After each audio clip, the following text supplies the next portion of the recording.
Hello friends, fuel and lubricants આપણું જે chapter ચાલી રહ્યું છે ઇન્ટ્રોડક્શન ટુ ફ્યુલ્સ. હવે આપણો આગળનો topic recovery of crude oil અથવા વેલ સ્ટિમ્યુલેશન પ્રોસેસ.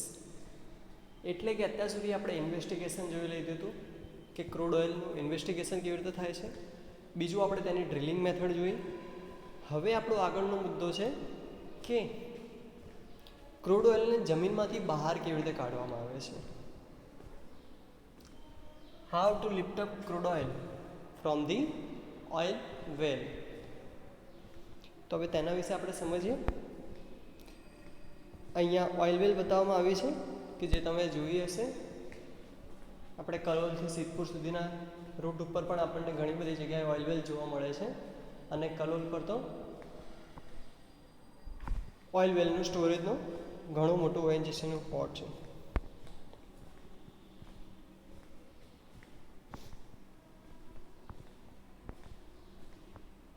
અહીં ડિફરન્ટ તમને ઓઇલ વેલ બતાવવામાં આવી રહી છે.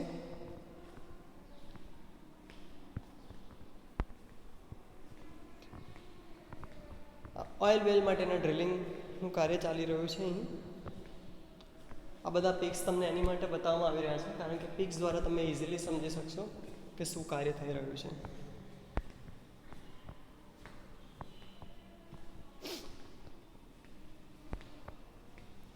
હવે આપણે સમજીએ ઓઇલ વેલ સ્ટિમ્યુલેશન પ્રોસેસ એટલે કે ઓઇલ રિકવરી પ્રોસેસ. સ્ટિમ્યુલેશનનો મતલબ પણ થાય છે રિકવર કરવું. તો અહીં તમે જોઈ શકો તો પૃથ્વી એટલે કે જે જમીન છે તેનો કટ સેક્શન આડછેદ આપેલો છે. અહીં આપણે જોઈએ તો બે પાઇપ આપેલી છે. એક ઇન્જેક્ટર વેલ છે અને એક પ્રોડ્યુસર વેલ છે. ઇન્જેક્ટર વેલ્સ એની માટે હોય છે અને પ્રોડ્યુસર વેલ્સ એની માટે હોય છે. જ્યારે પણ કોઈ પણ જગ્યાએ ઓઇલ વેલ હોય છે તો ઓઇલ વેલ પાસે જે ઓઇલ વેલ પોતે જે રનિંગમાં હોય છે એ પોતે જે હોય છે એ પ્રોડ્યુસર વેલ છે. પરંતુ જે જગ્યાએ એ વેલ છે તેની પાછળના ભાગે એક ઇન્જેક્ટર વેલ આપેલ હોય છે. જેમ કે પિચકારી છે તો તેમાંથી પાણી બહાર કાઢવું હોય તો આપણે પાછળથી પુશ કરવું પડે છે, ઇન્જેક્ટ કરવું પડે છે, એટલે કે ધક્કો મારવો પડે છે, પ્રેશરાઇઝ કરવું પડે છે. તેવી જ રીતે અહીં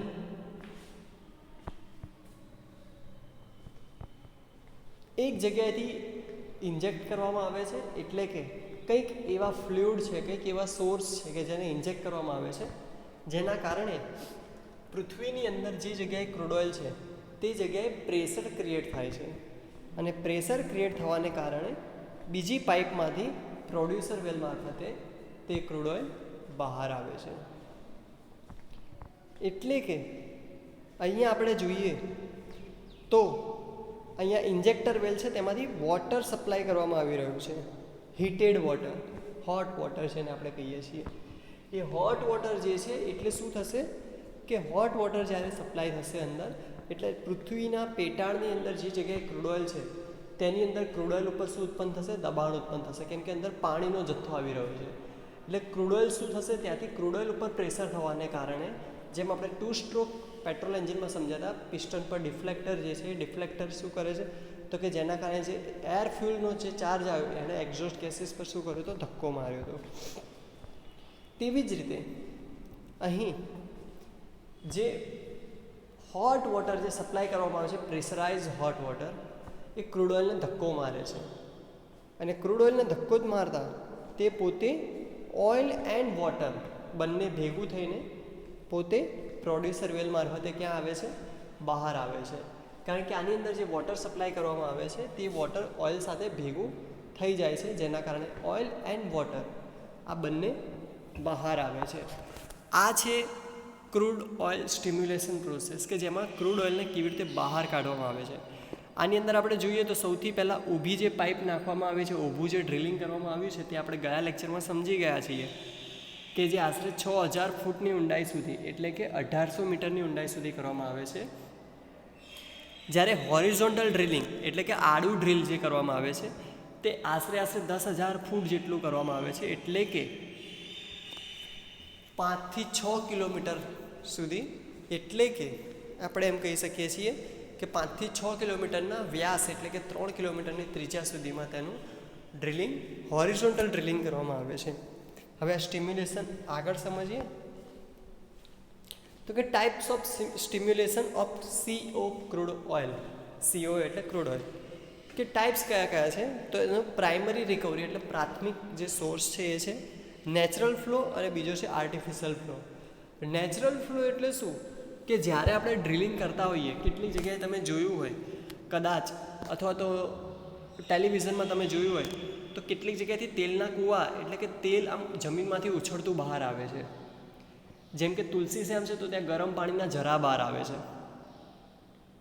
તો એ જમીનમાંથી એટલે કે પૃથ્વીના પેટાળમાં જ એટલું પ્રેશર ક્રિએટ થઈ ગયું હોય કે એ જે અંદરનું જે ક્રૂડ ઓઇલ છે એ પોતે ઓટોમેટિક બહાર આવે, ફક્ત ડ્રિલ કરતા જ. જેવું ડ્રિલ કરીએ એટલે તે ઓટોમેટિક બહારની તરફ આવે તો તેને આપણે નેચરલ ફ્લો કહીએ છીએ. પરંતુ આર્ટિફિશિયલ લિફ્ટ એટલે શું? તો કે તેની અંદર પમ્પિંગ સ્ટેશન નાખવું પડે છે, એટલે કે પમ્પિંગ નાખવું પડે છે, પમ્પિંગ કરવું પડે છે અને પમ્પિંગ વડે તેને લિફ્ટ કરવું પડે છે. એટલે કે જેમ કે આપણે ઘરે મોટર દ્વારા પાણીને આપણે જેમ ઉપર ચડાવતા હોઈએ તેવી રીતે અહીંયા ડ્રિલિંગ કરીને પછી અંદર પાઇપ નાખીને પમ્પિંગ વડે ક્રૂડ ઓઇલને ઉપર ખેંચવામાં આવે છે. સેકન્ડરી રિકવરીમાં છે વોટર ફ્લડિંગ અને પ્રેશર મેન્ટેનન્સ. એટલે કે અહીં વોટર ફ્લડિંગ એટલે કે આસપાસ કીચડ જેવું ઉત્પન્ન કરવામાં આવે છે અને પ્રેશર મેન્ટેનન્સ જેની અંદર પ્રેશર જે છે તેને મેન્ટેન કરીને કરવામાં આવે છે, કે થોડુંક પ્રેશરાઇઝ કરવામાં આવે છે. જ્યારે આપણે ટેટ્રિયરી રિકવરી, જે અત્યારના સમયમાં સૌથી વધુ વપરાય છે, ટેટ્રિયરી રિકવરી, જેમાં થર્મલની અંદર એટલે કે ઉષ્માની રીતે કેવી રીતે? તો કે સૌથી પહેલું સ્ટીમ એટલે કે વરાળ દાખલ કરીને, બીજું છે હોટ વોટર. આપણે અત્યારે જે આગળની ફિગર જોઈ તેની અંદર હોટ વોટર સપ્લાય કરવામાં આવતું હતું. તેવી જ રીતે ત્રીજું છે કમ્બસ્ટન, બરાબર, અંદર દહન કરવામાં આવે. પછી ગેસ ઇન્જેક્શન. હવે ગેસ ઇન્જેક્શન એટલે કે અંદર વાયુ દાખલ કરવામાં આવે. તો કે કેવા વાયુ? તો કે અહીંયા લખ્યું છે CO2, પછી બીજું છે હાઇડ્રોકાર્બન્સ અને ત્રીજું છે નાઇટ્રોજન, જેને આપણે ફ્લુ ગેસ પણ કહીએ છીએ. હવે કેમિકલ અને બીજા અધર સોર્સ, જેમાં આલ્કલાઇન એટલે કે બેઝિક તત્વો, પોલિમર્સ અને માઇક્રોબિયલ્સ. હવે આની દરેક પ્રોસેસ કેવી રીતે છે એ સમજીએ, જેમાંની મુખ્ય પ્રોસેસ આપણે 4 સમજીએ અહીંયા. તો સૌથી પહેલું છે સ્ટીમ ઇન્જેક્શન. અહીં આપણે જોઈએ તો લેફ્ટ સાઈડ આપણને ઓઇલ વેલ દેખાઈ રહ્યો છે, બરાબર, અને રાઈટ સાઈડ જે આખું છે એ સ્ટીમ જનરેટર છે. સ્ટીમ જનરેટર શું કરે છે? તો કે એ પોતે સ્ટીમ જનરેટ કરે છે અને સ્ટીમને અંદર દાખલ કરે છે. એટલે તમે જે રાઈટ સાઈડની જે પાઇપ છે એમાં તમે જુઓ તો એરો નીચેની તરફ છે.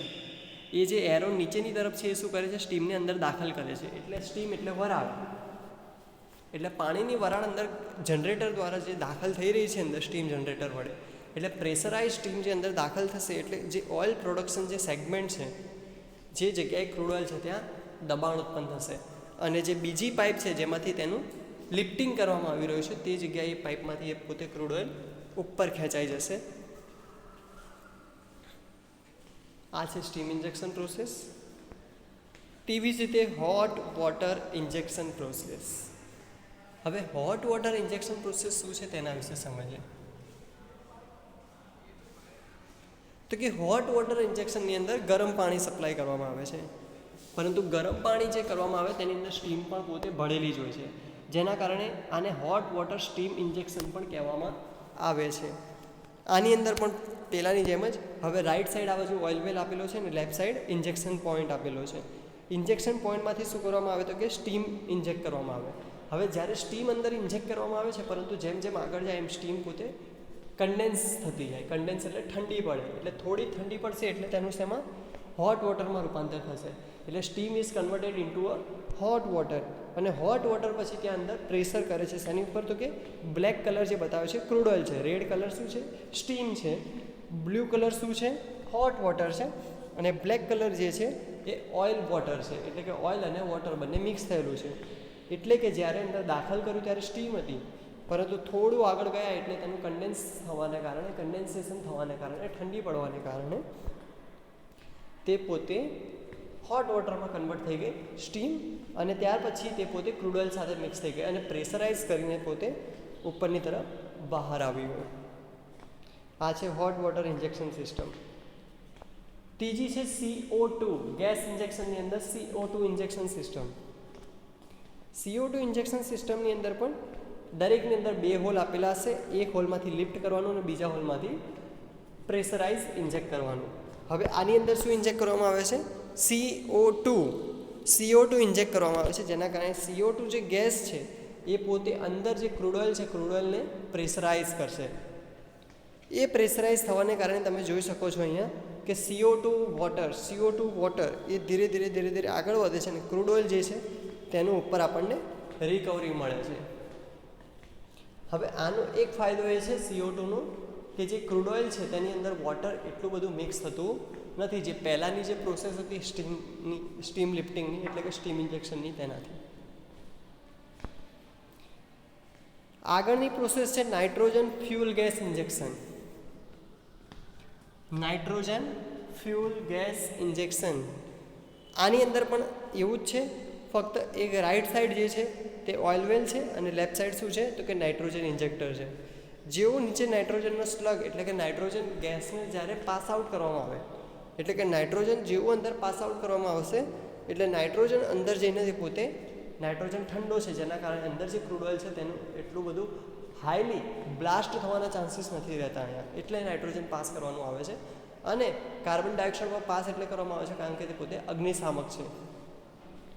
તેના લીધે કે કેટલીક જગ્યાએ જે ક્રૂડ ઓઇલ છે એના જે તેલના કૂવા હોય છે એટલે કે ઓઇલ રિગ જે હોય છે એ બ્લાસ્ટ થવાની પણ સંભાવના હોય છે. જો તેની રેડિયો ફ્રિકવન્સી અથવા તો મોબાઈલ ફ્રિકવન્સી સાથે જો એ પોતે સેટ થઈ જાય તો અહીં નાઇટ્રોજન સ્લેગ જે પણ છે અને નાઇટ્રોજન ગેસ જે છે તેને અંદર ઇન્જેક્ટ કરવામાં આવે છે. નાઇટ્રોજન ગેસ જેવો ઇન્જેક્ટ થશે એટલે તરત એ પોતે ક્રૂડ ઓઇલ ઉપર પ્રેશર ક્રિએટ કરશે અને ક્રૂડ ઓઇલ ઉપર પ્રેશર ક્રિએટ કરતાં તેનું ઉપર ઓઇલ વેલ મારફતે લિફ્ટિંગ કરવામાં આવે છે.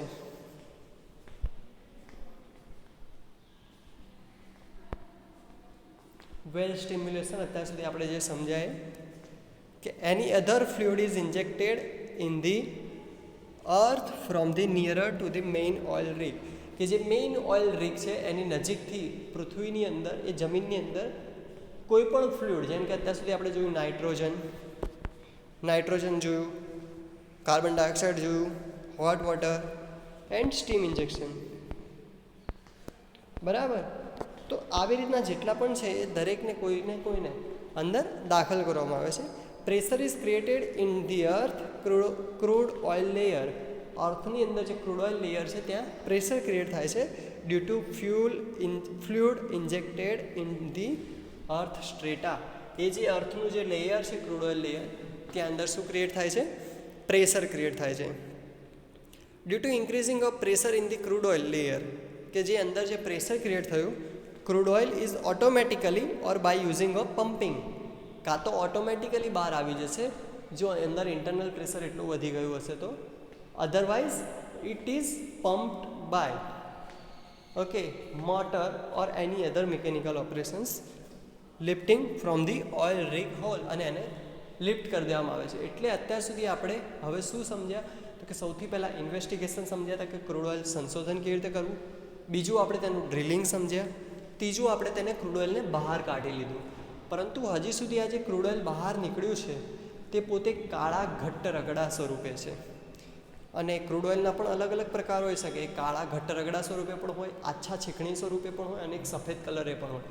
એ શું છે તેના વિશે આપણે આગળના લેક્ચરમાં સમજવાનું છે. ક્રૂડ ઓઇલ બહાર નીકળી ગયું, બરાબર, જેની અંદર હવે બહુ બધી અશુદ્ધિઓ છે, તો એ બધી અશુદ્ધિને શુદ્ધિકરણ કેવી રીતે કરવું કે distillation of crude oil, crude ઓઇલનું શુદ્ધિકરણ કેવી રીતે કરવું.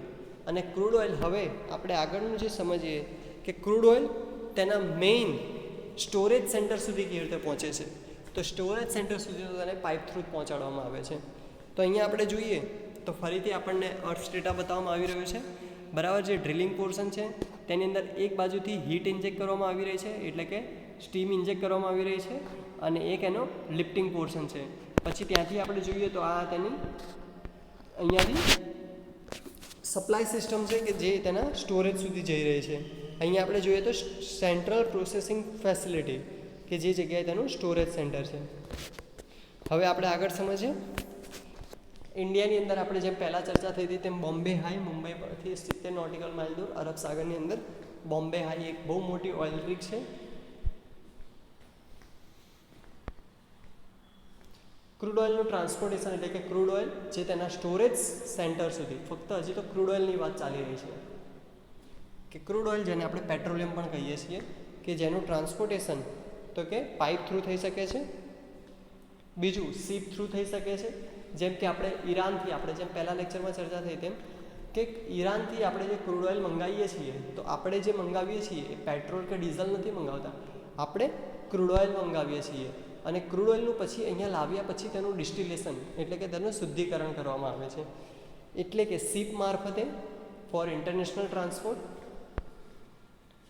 અને ડોમેસ્ટિક ટ્રાન્સપોર્ટ માટે આપણે રેલવેઝનો યુઝ કરીએ છીએ, કે જેની અંદર તમે જોયું હશે કે ક્રૂડ ઓઇલના મોટા મોટા ટેન્કર્સ જે હોય છે 60 to 70 બોગીઝ હે ને લોકોમોટિવ્સ તેની માટે યુઝ થાય છે. તો ટ્રાન્સપોર્ટેશન કેવી રીતે થાય છે એટલે કે અત્યાર સુધી આપણે ઇન્વેસ્ટિગેશન સમજ્યા, ડ્રિલિંગ સમજ્યા, રિકવરી એટલે કે લિફ્ટિંગ સમજ્યા કે તેને બહાર કેવી રીતે કાઢવું, અને તેને સ્ટોરેજ સેન્ટર સુધી ટ્રાન્સપોર્ટ કેવી રીતે કરવું. ટ્રાન્સપોર્ટ કરવાના 3 સોર્સ છે. પહેલો પાઇપિંગ, બીજો ઇન્ટરનેશનલ ટ્રાન્સપોર્ટ માટે મરીન એટલે કે શિપ, અને ત્રીજો જે છે એ છે locomotives, freight corridor, tanker body. હવે જે આપણો આગળનો ટોપિક છે તેના વિશે આપણે નેક્સ્ટ પ્રેઝન્ટેશનમાં ચર્ચા કરીશું કે crude oil for distillation. Crude oil for distillation કે ક્રૂડ ઓઇલનું ડિસ્ટિલેશન કેવી રીતે કરવામાં આવે છે તેના વિશેના અહીંયા જે બતાવવામાં આવી રહ્યો છે ડિસ્ટિલેશન પ્લાન્ટ છે તમારો. હવે એ ડિસ્ટિલેશન પ્લાન્ટની અંદર ક્રૂડ ઓઇલનું ડિસ્ટિલેશન કેવી રીતે થાય છે તે આપણે સમજવાનું છે. આપણે જે આગળના પ્રેઝન્ટેશનમાં જે ફિગર સમજ્યા હતા તે જ છે અહીં, બરાબર, કે અહીં કેવી રીતે. તો આ નેચરલ ફ્લો સિસ્ટમ છે. નેચરલ ફ્લો કેમ? કારણ કે અહીંયા એક જ હોલ આપેલું છે, એટલે એક જ હોલ છે એનો મતલબ શું થયો કે નેચરલ ફ્લો સિસ્ટમ છે. જો કોઈ જગ્યાએ તમને ઓઇલ રિગ દેખાય પરંતુ કોઈ બીજી જગ્યાએ કોઈ બીજો હોલ જ તમને ન દેખાતો હોય અથવા કોઈ પણ આસપાસ તમને કોઈ બીજી જગ્યાએ કોઈ પ્રેશર ઇન્જેક્શન સિસ્ટમ ન દેખાય તો તેનો મતલબ છે નેચરલ ફ્લો સિસ્ટમ હોઈ શકે છે. તો અહીં જે પણ ક્રૂડ ઓઇલ હશે એ પોતે જે પણ ક્રૂડ ઓઇલ હશે તે પોતે બધું ખેંચાઈને ઉપરની તરફ ઓટોમેટિક આવી જશે.